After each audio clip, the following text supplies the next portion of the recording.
Thank you.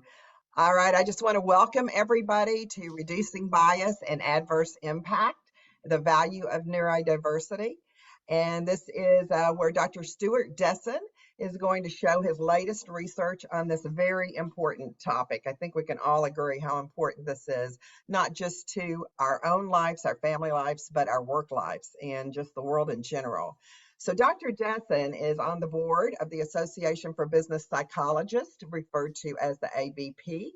He's CEO of the international selection and development company, Lumina Learning, where he works and collaborates globally with like-minded people to help organizations be more inclusive and democratic. He does this through a wide range of innovative learning resources, including the renowned personality model, Lumina Spark. Dr. Desson's approach is a unique blend of the analytic and the humanistic. He holds a PhD in psychometrics and is a chartered fellow of the CIPD. Dr. Desson has 2 master's degrees, one in operational research, including mathematics, modeling, program statistics, I got to get this right, and economics. His second master's is a change agent skills and strategies. He is a thought leader of the International Consulting Group. So I want to welcome this morning Dr. Stewart Desson. It's an honor and privilege to have you with us, and where you're going to share your research, have this important discussion with us, and then we'll open it up for some questions and answers. So Dr. Desson, over to you and welcome. Becky, thank you so much for your kind words. And thank you to everybody for taking the time to be here today. I will share some of my research, but I'll also share other people's research and attempt to pull it all together so we can have an interesting, discussion and debate about where we're at around neurodiversity. So I will be jumping in to share PowerPoints in a moment.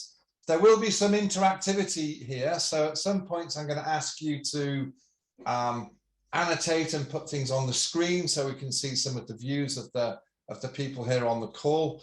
And towards the end of the session, I'm going to invite you, if you want to support any of the ongoing research, there are links I can share with you to contribute to it and have a look further at those results. So that's the gist of it. I will immediately go in and share my PowerPoints for today. So the focus today is about how we can celebrate neurodiversity. So framing it as a strengths. It's a strength-based approach to looking at neurodiversity. And one of the key things we're involved in selection and development is having fair assessment practices.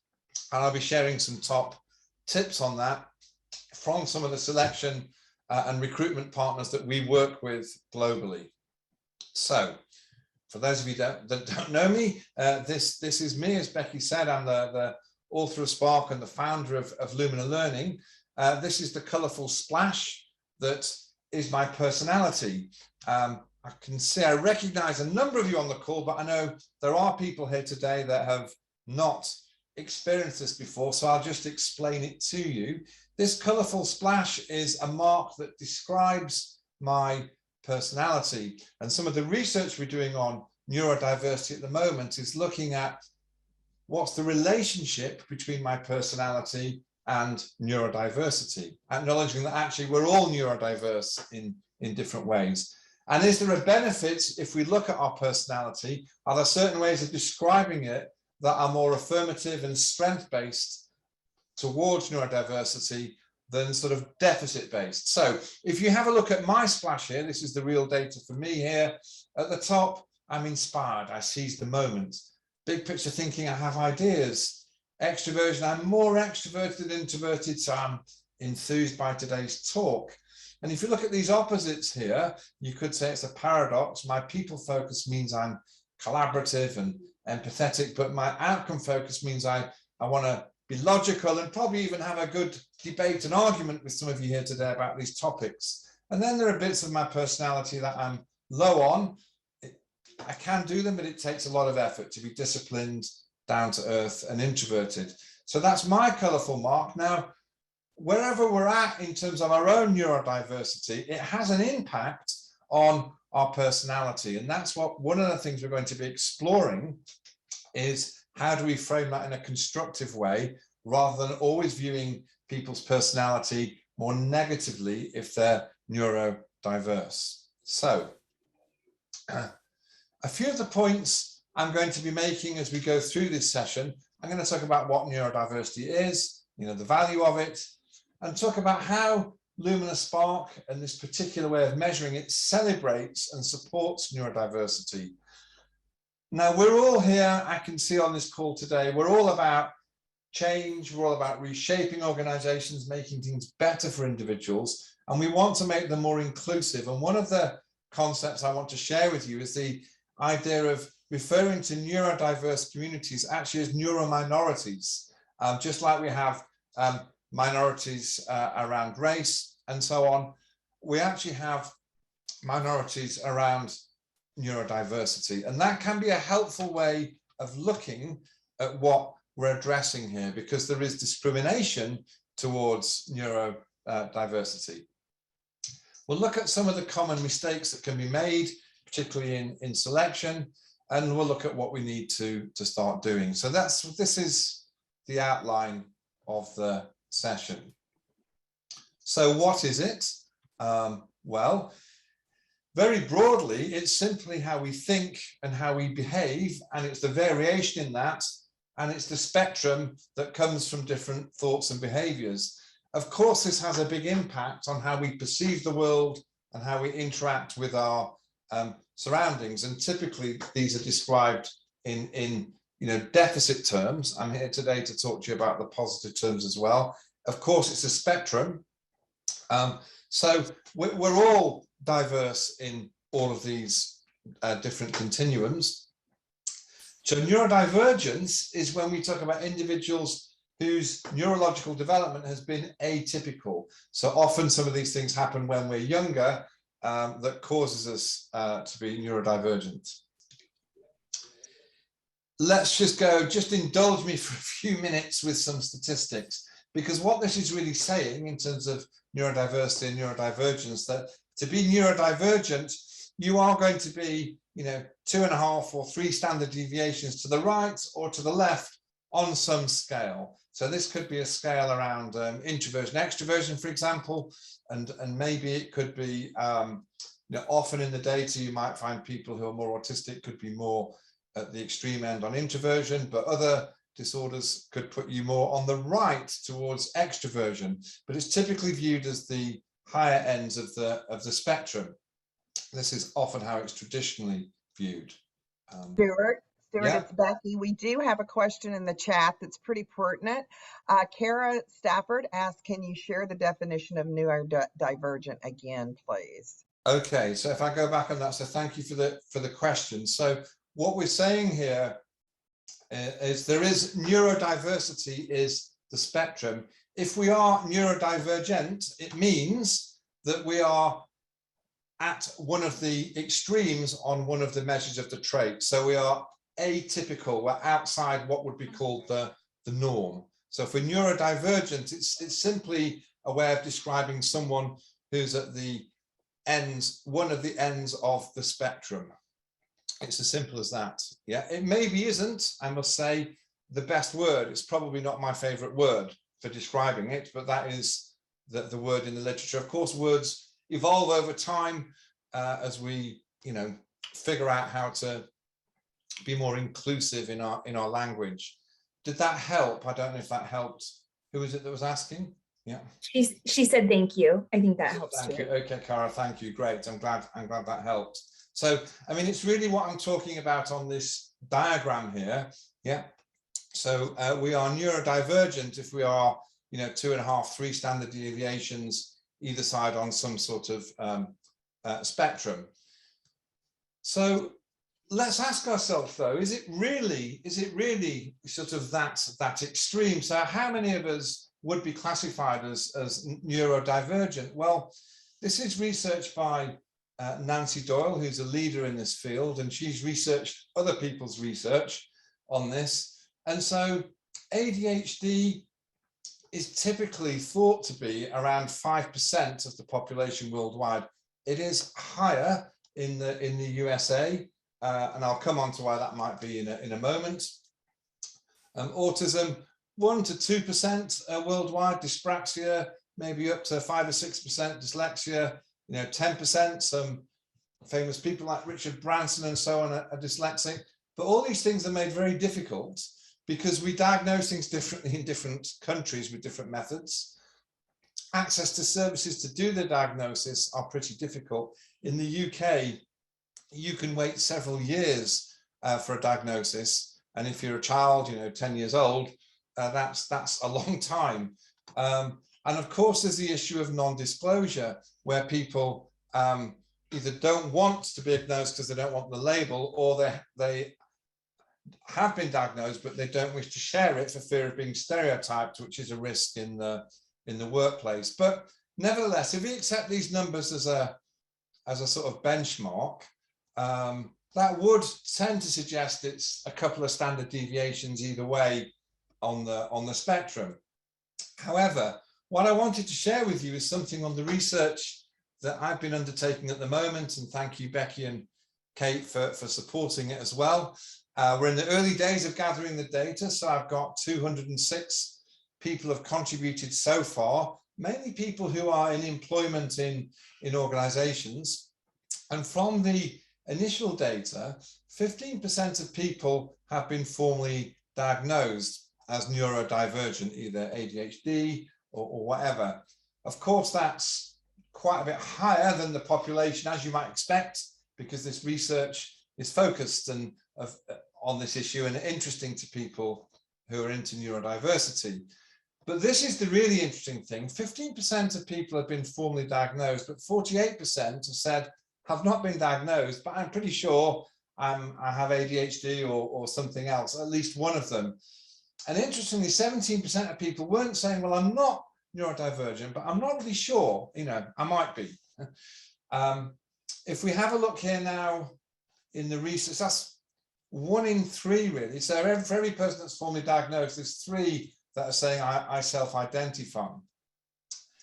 In terms of actually measuring people's behaviors, if you haven't done this research already and you'd like to, in it we ask questions that are used by clinical psychologists to identify whether somebody should be investigated. And we found that 43% of people had behaviors that could be or are worth investigating for ADHD, and a further 11% for ASD. So this is just further evidence to suggest we've got like the tip of the iceberg here. The people that are diagnosed and are willing to disclose it are here, but underneath the waterline, it's a much broader issue.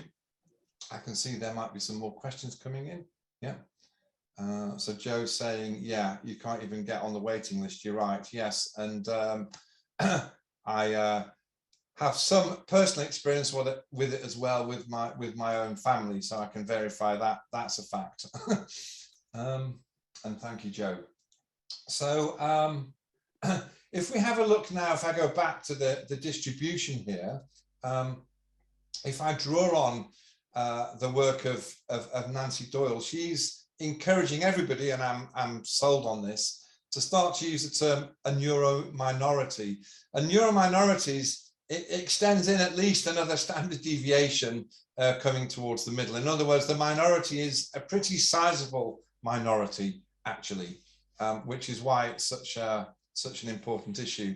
If you want to hear Nancy make a pretty impassioned case for use of that term, the Association for Business Psychology has got a really great podcast, and it's well worth 30 minutes of your life. I think, Becky, you'll circulate the slides afterwards for those that want to have a listen to that. Yeah, absolutely. Yeah.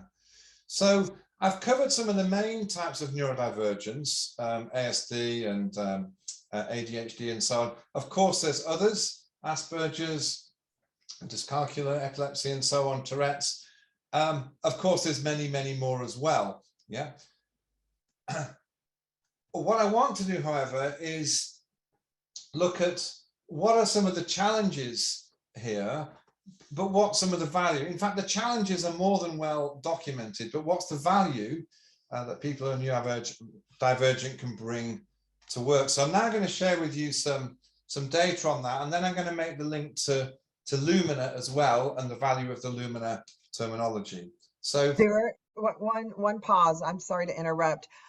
Is anyone having issues with the visuals? One person has texted that she was having issues with the visuals. It's fine on my end. I just want to make sure everybody else is okay. If not, please let me know. Thank you, Paul. Okay, great. Saying it's fine. So I guess, Becky, I guess you've got it recorded. So if someone's struggling with the visuals, they can look at it afterwards, and we can also get them the PowerPoint so they've got a clean copy of it. Yeah, absolutely. Thank you, yeah. Stewart. Go ahead, please. So if we have a look at ADHD, again, drawing on Nancy Doyle's work, these are the typical challenges in the literature. You're not good at time management, your concentration is suffering, self-regulation, you might be insomnia, depressed, and so on. You may have difficulty maintaining employment and difficulty with teamwork. Some of these I can self-identify with myself, actually. So they're all pretty negatively framed. What's the value? Well, there is research that suggests that people who have ADHD are more creative in the thinking, or at least they can be, a percentage of them are. Visual spatial reasoning, hyperfocus, passion, having courage to speak your mind, and so on. Now, I don't wish to generalize too much because everyone's experience of it is different, but you can see there are some strong benefits that organizations would benefit from. If we have a look at autism, some similar challenges on time management, concentration, it's the social and the communication skills that are deemed to be more difficult. There's a need for more routine to feel safe, but the benefits, there's benefits around memory. When it comes to specialist individual skills, which can benefit accountants, software developers, anyone that really needs those specialist skills, it can help with reading, drawing, music, computation, and innovation. And if we have a look at DCD, we find yes, there are challenges that can impact self-care organization, which can have a knock-on effect on our self-esteem and impact our processing and so on, but can result in high verbal comprehension abilities that can be a real strength. So dyslexia can impact our literacy, our memory, and so on. So many people, including, again, it's also an area where I have some personal experience of how this can hold you back at school. If you're streamed at an early stage and you have dyslexia, you can be sort of labeled and held back for years to come. So you can see the challenges, but what about some of the positives? So the obvious example, Richard Branson is a famous entrepreneur who's very open about his dyslexia. It can make us more creative, help our visual reasoning, and so on. So this is some of the benefits that can come from it. I'm going to go on in a moment and show you how Lumina Spark strives to focus on the strengths that come from these things. But before I do that, I'm going to give you a short experience. And it's an example of the sort of biases that can occur when we try and measure things that we think should be free of bias, but may be impacting people who are neurodiverse. So I'm going to give you 20 different words.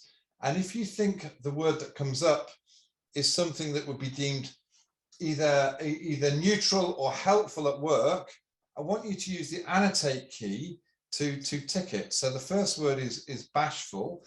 So if you, for those of you that are Zoom wizards, if you click on annotate and then you go to, let's have a look what we go to. I think you go to stamp.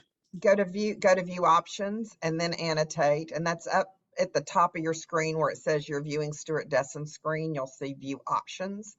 Drop that down and hit annotate. So if you think this is a good word, that in other words you would identify positively with it at work, I want you to put a tick next to bashful. Yeah. If on the other hand you think no, it has a negative connotation at work, I want you to find a cross and put a cross on it. Yeah, and You're getting the idea. Perfect, perfect. Great, you've got it. And try and cluster the crosses around the word, because I'm going to put some more words up here. So everyone's saying it's not so good. I get the idea. The words I'm going to share with you are all words that have been statistically proven to be the most powerful words for measuring introversion, extroversion in psychometrics. So the next word coming up, well, we'll go through it quite quickly. You'll get the idea, is bold. Is it good to be bold? Can we have some ticks and crosses for that as well? So we're getting more ticks there. We're liking that. Okay, and the next word is untalkative. Is it good to be untalkative? Ticks and crosses, please, for untalkative. Getting more crosses. And withdrawn. What do we think to withdrawn? Getting some crosses. Quiet. Is it good to be quiet? Okay. And timid. What about timid? How do we feel about being described as timid at work? Yeah. Active. Do we want to be active? Is that got a positive or negative conversation? Yeah, someone's saying it depends on the environment and male, female. I do know, I get that. Depends on the role and so on. However, play with me for now and just go with, if you want, think of one context. Yeah, Joe, if you want to think of the library, you could think of the library, or you could think of the office you're working, whichever. Reserved. Some green, we're getting a bit of a mixture there, I think. Inhibited, is it good to be inhibited? Getting more red crosses, I think. Unrestrained.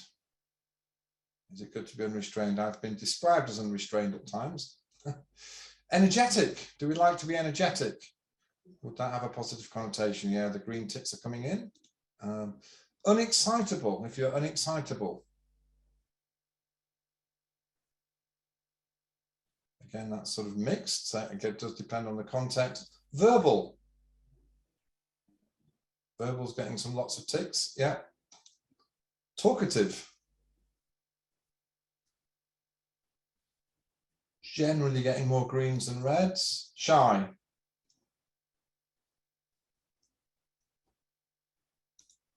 Assertive. Do we want to be assertive at work? Yeah.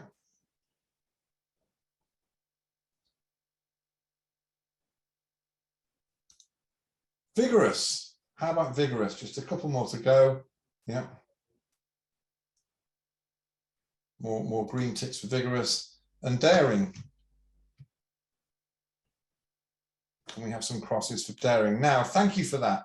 So the words you have on the screen, statistically speaking, purely empirically, if we survey people's personalities with all the adjectives in the UK language, and this is research done by Professor Goldberg in the US, who's researched this for about 40 years, these are, believe it or not, statistically the best words for describing introversion, extroversion, based purely on the numbers and getting the biggest negative correlation between introvert, extrovert, and having these words not correlating with other things in personality, like agreeableness and so on. So if we have a look at that, that's quite interesting, because you will notice that the words that are more extroverted are viewed more positively. Now, it could be, of course, there's some, that we think it is better to have some of these extroverted qualities at work, but more than that, it's that we've chosen the words that are slightly negative in connotation to describe introversion. So if you could just save a screenshot of this for those that are looking at it afterwards, and I'll show you what happens when we animate it, because if we put this into 2 columns, these are the words for extroversion and introversion.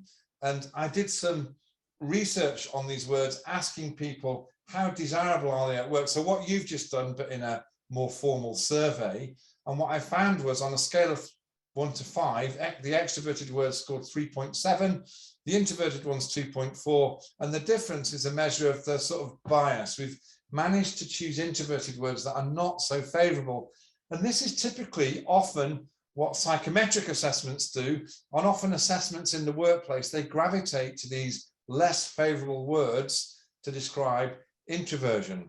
And guess what? A number of neurodiverse people are probably more likely to have some of these introverted qualities and have them described negatively. So I'm hoping you can see the risk of some of the bias in the description and the measurement and how it might impact neuro-minorities. If we look at the Spark questionnaire, which creates the splash I showed you earlier, we've gone to great lengths to have, if you look at the introverted words here, observing, measured, intimate, containing emotions. We don't say you're timid and withdrawn, we say you contain your emotions. And when we repeat the study on a scale of 1 to 5 to see how desirable these things are at work, there is still a bias, I must admit, but it's much, much lower by balancing the words. So I thought you might find that sort of interesting, because if we are going to administer psychometrics to neurodiverse populations, it's important to take any bias out of the language that we're using in the psychometric itself. So with Lumina Spark, we also look at 3 different bits of who we are. Who are we underneath? How do we behave every day? And what do we do when we're under pressure? So we're measuring all the aspects of personality, not just homing in on all the positive or all the negative. We're doing this because we want to take the bias out. So it is possible with extroversion that there are qualities we can overextend and do too much of, as well as introversion. So we still want to look at some of the challenges. It's not completely positive about everything. We want some balance. We want to take the bias out. We want to celebrate paradoxes. So often with neurodiversity, someone could be described as, swinging from having lots of good ideas and energy and then crashing and becoming very introverted and contained. Actually, some of these paradoxes can be very, very positive in terms of our performance at work. It's part of who we are. So we want to celebrate them, not view them as problems. We want to remove the jargon as much as we can and rigorously test it and have good face validity. So that's some of what we're doing here with Spark. Now, the research we're undertaking at the moment is getting people to assess themselves on a range of different neurodiverse issues and then measure their personality and see what we can learn from the two.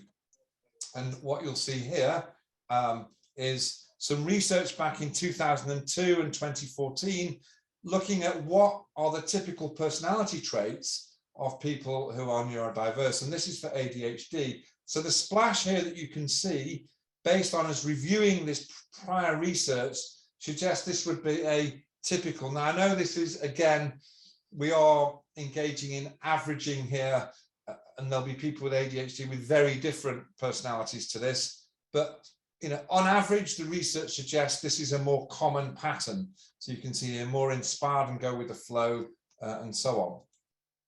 So this research paper suggests there's low conscientiousness, disorganized. These aren't my words. This is a research paper. I've never been described as sloth. It's an interesting word, isn't it? Low agreeableness, can be rude, distrustful, high neuroticism, envy, fear, and low on extroversion, can be silent and reserved and so on. That's what this research would suggest. That really is a way of homing in on just one aspect of our personality, which is the negative aspect, or you could call it I prefer to call it just the overextended bit. So we're describing, people with ADHD in terms of being argumentative and maybe seeking conflict. Maybe they oscillate, introversion, extroversion, inspiration driven, they can be impulsive and chaotic. This is typically how it's described. But what if I flip this and bring in the positive qualities from those personality traits, which will inevitably also be present in people with ADHD. And this is the gist of looking at the value that people are bringing rather than just looking at the deficit. So we're reframing these negative words in terms of somebody maybe with ADHD. Yes, they're inspired, they're flexible, they're spontaneous. It's, Richard Branson. They can be tough. Yes, they can be logical. I'll argue that's really good in business situations when you need it. Elon Musk is reported to be like that. Being a risk reactor, instead of saying you're neurotic, actually you're vigilant, you're impassioned, you jump on problems quickly, and even if you're a bit anxious, you want to solve them. And instead of saying you're silent and reserved, yes, the introversion can be about observing and measured and so I hope you're all getting the gist of why this is a much nicer way to frame things. If we have a look at autism and do a similar exercise here, this is based on research from 2019 and 2006. Again, typically described as more introverted, silent and shy, with low agreeableness, distrust, and with more paradoxes, particularly jumping from big picture thinking, well, I've got ideas and see possibilities, into going to the opposite and becoming down to earth and getting very literal about everything. And often this paradox is framed, negatively, when in fact we can view this not as a negative, but as a positive. Maybe we've got great imagination here, and maybe we've got a sensible, cautious streak to test things as well. Actually, that's something that benefits scientists, is the ability to have ideas and then check them out, literally, and test it, and so on. And then, of course, we can reframe the terminology as we did before, using some of Lumina would use the terminology. So we could describe someone on the autistic spectrum as more, observing, and of course they can be very logical, and their paradoxes, you're not either or, they could be using them very, very effectively. So there's ongoing research on this, and if you choose to help and fill in some questionnaires, you'll be another data point in our research going forward. So how can we reshape organizations to be more inclusive? Because I guess that's what many of us on the call here today are striving to do. So I'm just going to take us through some of the research that other people have done over a number of years. And if you have any comments as we go, pop them in the chat box. So remote working is a big thing, particularly the last few years. I've done research on this as well, but this is research particularly on neurodiversity and remote working. How is it experienced? Yeah. Well, there are pros and cons. I've seen articles and blogs in the press that have said it can be really bad for people who are neurodiverse, and some saying it can be really good. So here's this research, their conclusions. It's good because we can control our environment and we can make better adjustments so that our environment's good for us, rather than needing a HR manager to do it. We can tailor our workspace. We can avoid sensory overwhelm. Sometimes we can't actually at home, sometimes we have it even more, but often we can structure it so that we can. And we can reduce distraction and stimulants if that helps us, So there are some downsides though. We can have difficulty with work-life balance. So I guess this is everybody, not just people who are neurodivergent, but we can become, I certainly have become more workaholic over the last few years when I was, working at home more. Less structure. I think the biggest downside for people who are neurodivergent is communication difficulties, because you don't have the non-verbal communication. And often when we're working remotely, we find there's less sort of fidelity to the communication, less quality to it.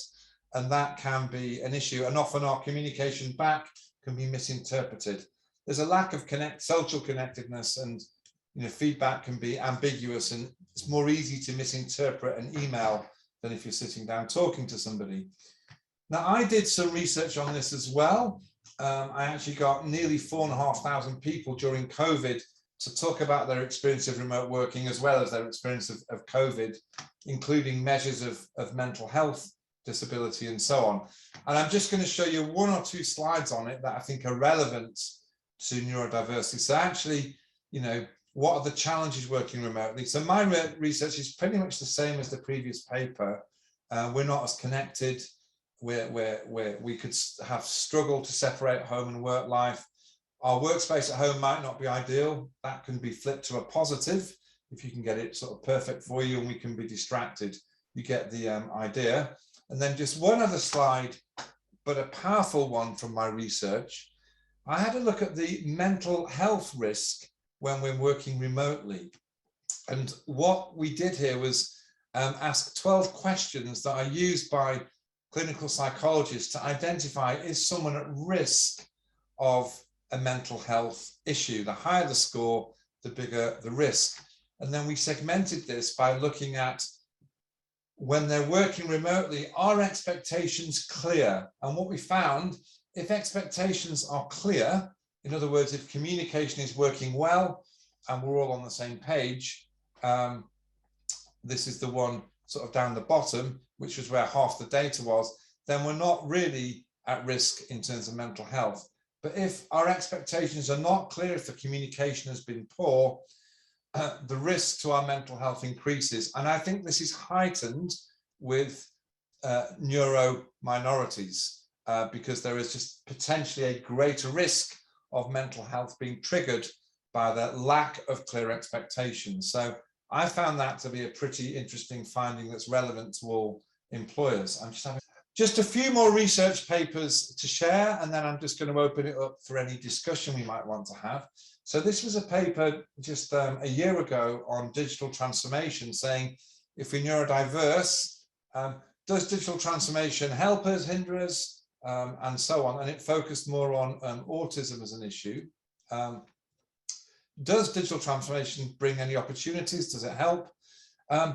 So a few key findings here. New opportunities are created, and it's suggested in this paper that the more technologically orientated and technical things are, the more there is an opportunity for people, in this case with autism, to be good at STEM and things like that. Yeah? Which is the second point as well. There's more value is being put on some of the skills required to be good at using technology and being creative. And if we use digital technology in selection and recruitment, we can do clever things to remove bias from the recruitment process. But I'm going to say here, just to counter that, you have to be careful not to use sort of black box AI technology. So if we have a look at this, it is going back a few years, but I'm sure you'll remember that Amazon used AI for its recruitment. And when they did a study on adverse impact, they found out that the AI algorithm was learning from the data and had started to build in biases against women, but they didn't even know it was doing that, because the algorithm's learning itself, and it's a black box. So I think technology can help, but we have to be very careful when we let the computer make decisions and we don't know how it's doing it. My experience is, just as you saw earlier, you had introversion, extroversion, those adjectives Goldberg came up with, they were basically determined statistically by which adjectives correlate negatively the strongest. If we allowed the pure statistics to rule the roost, we will build in prejudice towards minorities. I'm pretty sure that's a fact, and that's very relevant here. So with neurodiversity too. So we like technology, but watch out for the bias.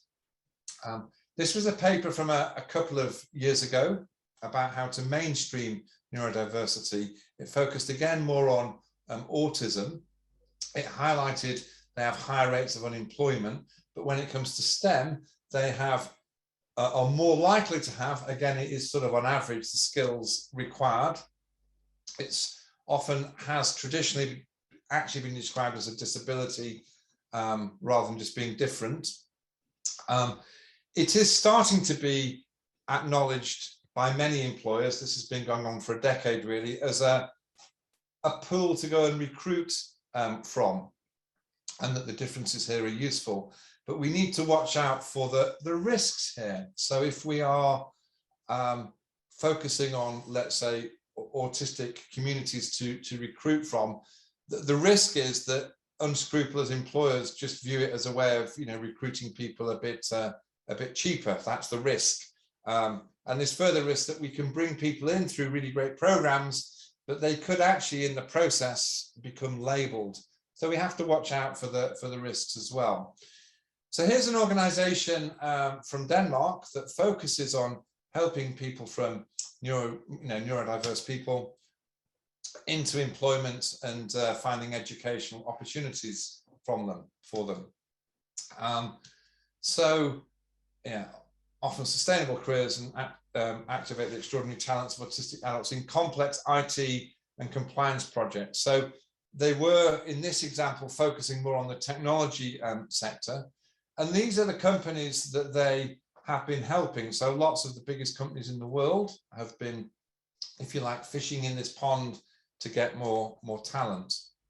And this is just a few examples of some of the things they've done. So SAP has an Autism at Work program, and has a summit that they run every year to celebrate it, find out more learnings, encourage collaboration, and so on. JP Morgan, a similar sort of thing, focusing on recruiting here. And they've found, really interestingly, particularly in the roles that benefit from it, some of the STEM roles and so on, that people are more productive than their neurotypical colleagues. So that's a fairly staggering conclusion. And they're trying to encourage a shift in perspective in their senior leadership to stress the values of people who are autistic. And this is a bit detailed. You can probably read it in the PowerPoint later, but it essentially looks at what we do during the interview process, when we make the offer, and so on. And these are just 4 different organizations. And really, I wanted to highlight to you what best practice seems to be, that during the assessment process, there's much more effort goes into assessing the actual skills required for the job, with training around that, and taking more time to do it well. That seems to be a leveler to take some of the bias out of it.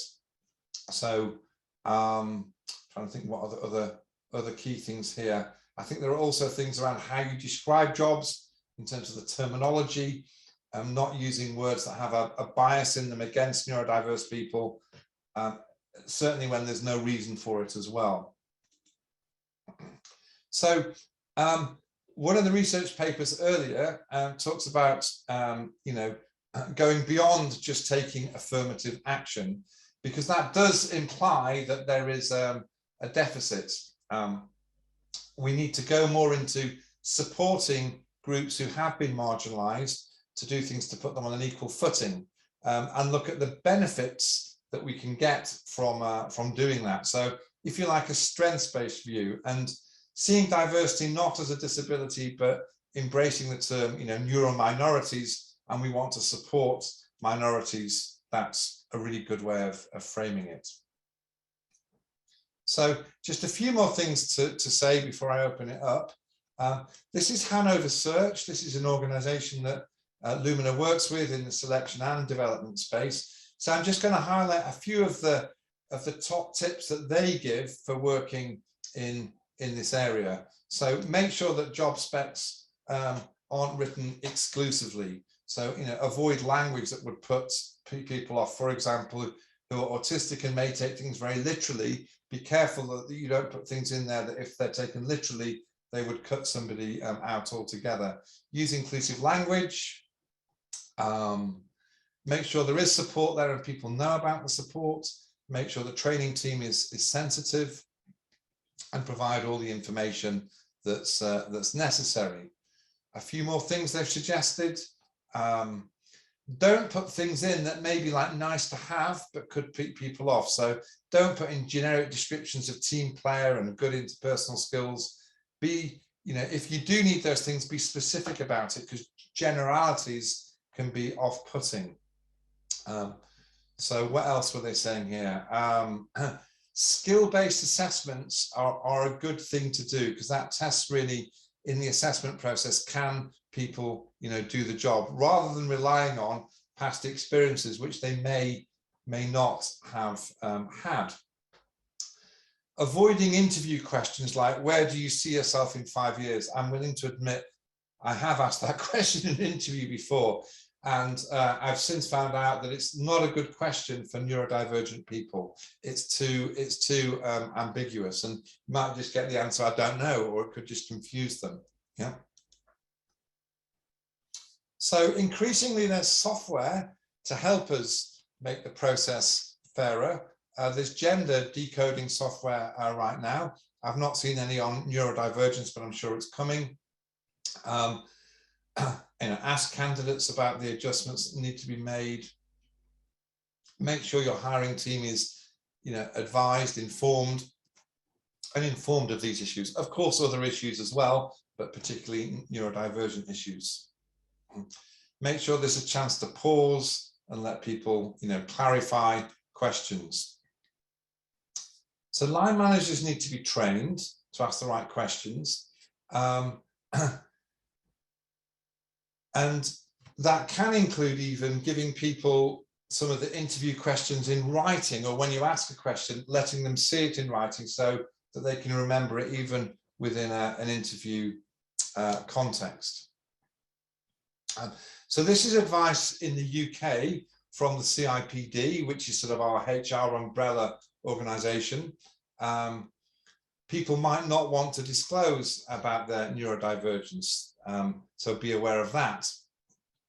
Be clear, be even clearer, make an extra effort to be clear in communication. So back to remote working, we know communication dips when we work remotely. We need to make an effort to communicate even more in that situation.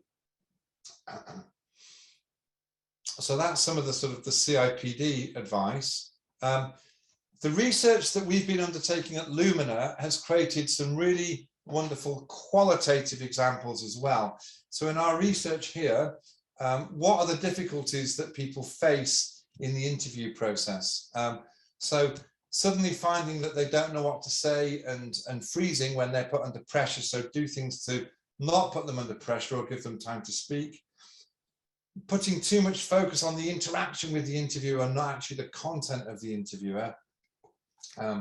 Too much rumination on what's expected.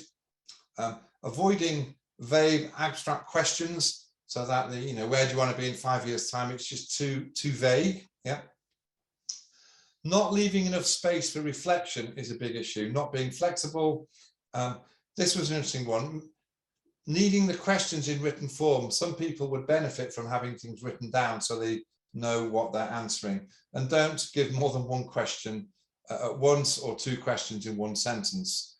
So this is what came out of our qualitative research, or as of today. In terms of personality assessments, we asked people what were some of the challenges. Avoiding binary response questions. Is it this or that? Is not a good format if you're neurodiverse. So avoid forced choice ipsative. What were the other key things here? Ideally, it's better if it's sort of more nuanced. Yeah. And people raised issues about medication affecting their responses, as well as, could my masking behaviors be causing me not to fill it in as honestly as I could, because the condition I have is causing me need to mask and hide what's really going on for me. Yeah. I can see there's some things coming through in the chat box here. A great suggestion, show the interview question and not just ask it, expecting people to remember. I'm glad you like that, Kim. And Anne saying if it's on Zoom, the auto caption feature, yeah, is good. Yeah, good, I like it, yeah. So drawing to a close now, the things I wanted to say. I think we have got 10 minutes free for any more discussion, Becky. This is the QR code if you want to do our research on neurodiversity or share it with anyone. It does give out a mini Spark and an emotion thing at the end of it as well, and you're welcome to share that as widely as you wish. So just to summarize the key points, really, I think we've looked at what it is. We've looked at how Spark celebrates neurodiversity and focuses on the positives. We've looked at how we can help organizations reshape things, in particular looking at embracing the term neuro-minorities as a way of focusing on positive action, avoiding the mistakes and stuff we need to start doing. So really, yeah, that's everything I wanted to share, Becky. I'm going to stop sharing the screen now and see what anybody else would like to say or debate or share. Or if anybody wants the floor to give their perspective or any challenges, I'm sure we can unmute people too, Becky, and see what they have to say. I don't think anybody's muted. I think you can unmute yourself. Is that right, everybody? Yeah. Yep. And Kara said, great information. Thank you. You mentioned early on ADHD higher in the US. Curious about that, Stewart. You said you would speak to that later. Yeah. I think it's because there are simply more energy goes into diagnosis and there's more awareness of it. So if I go back to my childhood, There were very few diagnoses of it then. I think there's a sort of a trend over time. So my prediction is that the rest of the world will catch up with the US in diagnosing it in due course, and probably is. Yeah, I certainly see that in the UK. Yeah. Yeah. Thank you. And Jody says very thought provocative. Yeah, that was the idea. I'm here to disrupt and challenge and get our thinking going. Yeah. Yeah. Stewart, it's Jill. I have a question. Hi, Jill. Hey, has there been any correlation to the responses and where that might indicate people fall in the spectrum? Could you say the question again? I didn't quite get it. Please say it again. Has there been any correlation between the responses, or how strong the responses are, to where people fall in the spectrum? With what, the personality qualities on, say, Spark, do you mean? Right. Yeah, so I mean, I shared the research of others on that, and the simple answer is sort of yes at a high level. So that the stronger the diagnosis, the more likely the personality traits will be stronger. I think, is that what you're asking? Yeah, but that's actually partly what the Lumina research is wanting to find now. So Jill, if you do it and fill it in, we're going to look at your Spark scores and see where you would come out on some of those continuums of diversity. Does that make sense?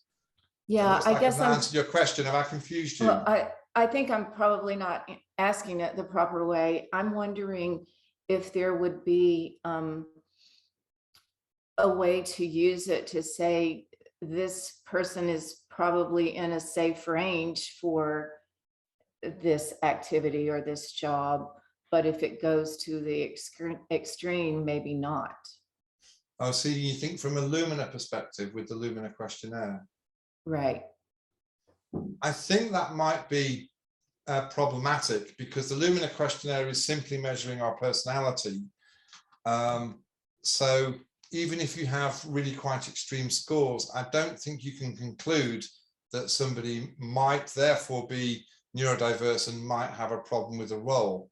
I think what you can probably be aware if it's, you know, if the splash scores match, you know, a typical ADHD profile, which interestingly mine do, it's certainly something for you to be aware of when you're coaching, that you might want to suggest someone get some like further support or looks into it. It's something to be aware of at the back of your mind, but you also don't want to label people or jump to that conclusion, which might not be appropriate. Does that make sense? Yeah. Yes, thank you.